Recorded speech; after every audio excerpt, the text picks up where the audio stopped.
Hey everybody, thanks for watching this video. We're going to talk today about transforming your life, reinventing yourself, and making things more simple. Now, I am not an expert, but I have reinvented myself a little bit, still trying to do more, but I have simplified my life in a lot of ways over the past 2 years. Now, I really care about my own personal growth, and I care about your personal growth. So you may have seen some of the videos that I've done about starting over after 50. But this is really true no matter what age you are. You don't have to wait till you're 50 to decide to reinvent yourself and find a new path. So one of the problems that a lot of people face is they get burned out. They get really excited about what they're working on and they're doing things, and eventually they just get burned out and they find themselves barely able to get out of bed some mornings. Totally have been there. I've been working for myself for 12 years and I fell prey to some of that hustle culture stuff where it was like work, work, work, get everything done, do all this stuff. But you can't really do that forever. I mean, maybe you can if you're Gary Vee, but the average person, we're fooling ourselves if we think we're going to hustle all the time. So we have to start thinking about how can we simplify our life? Now, there's a lot of people out there who are giving advice on how to say no to other people. Now, when you get famous and like your phone is ringing all the time and you have all kinds of emails and people asking you to have coffee and do things, yes, there comes a time where you have to say no.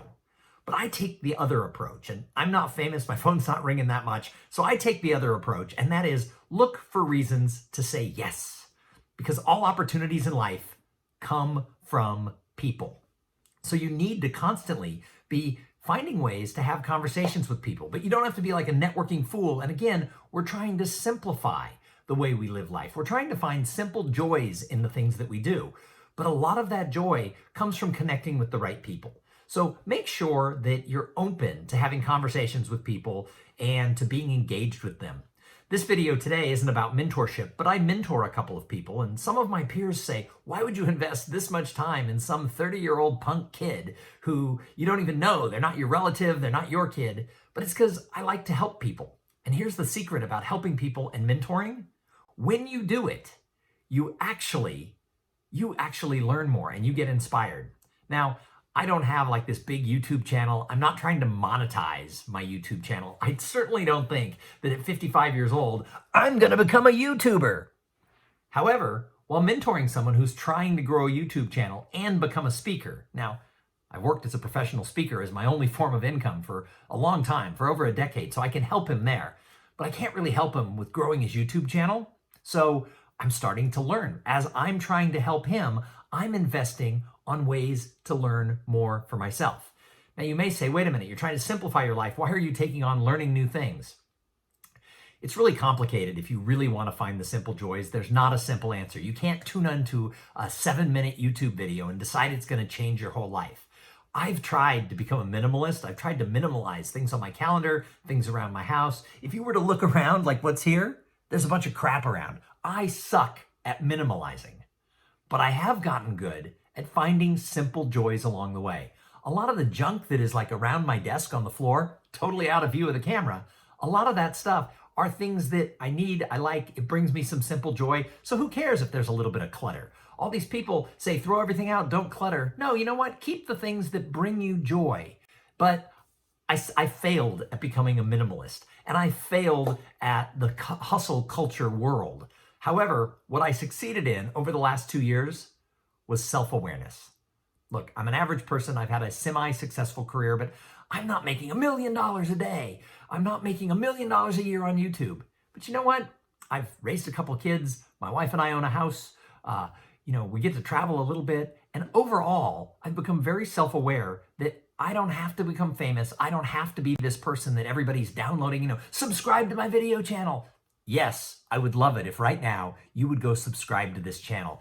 But I'm not basing my self-worth on how many followers I have or how many views I get on a video. If I get 100 views on a video, I'm like, that is awesome, because I'm really self-aware of what I'm trying to accomplish in my own life. So if you want to get self-aware, I have 3 really quick tips for you that might help you find those simple joys in life.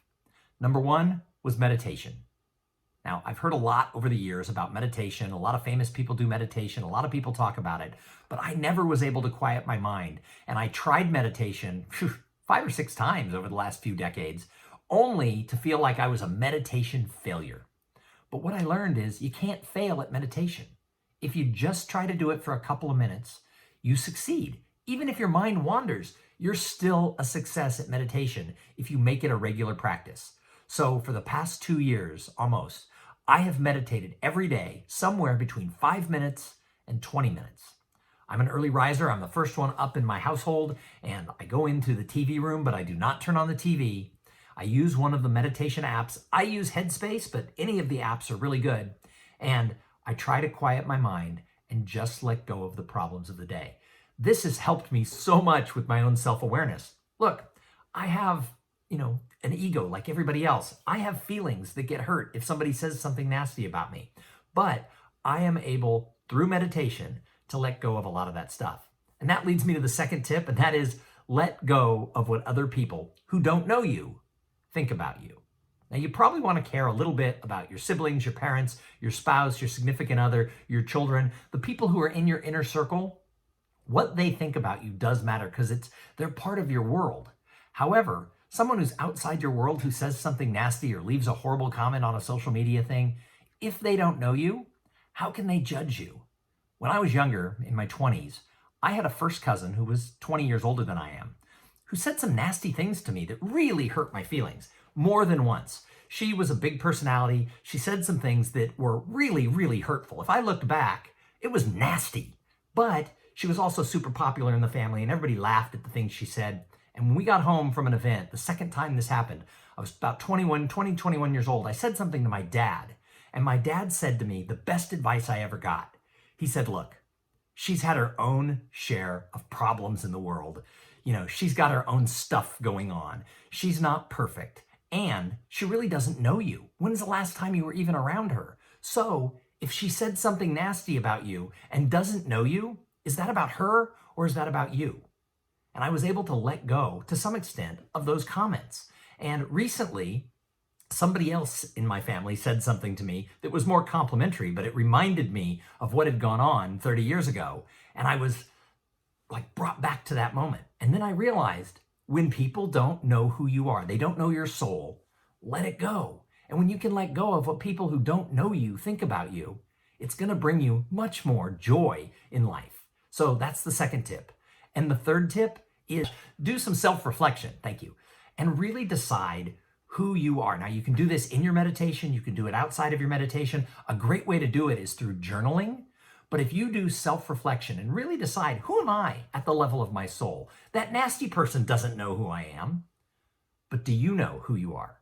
So when I mentor somebody, one of the first questions I ask is, who are you and who do you want to be? Do you really know what you're trying to accomplish? There's so many people out there, and I talk to people who are in their 20s, they throw out these buzzwords like, I want financial freedom. Well, I don't even know what financial freedom is. And what do you want? I want a good job. Well, what's a good job? Really take a look at who you are and what you want in life. The more I have realized at a self level who I am, what I want, what I'm trying to accomplish, I become more comfortable in my own skin.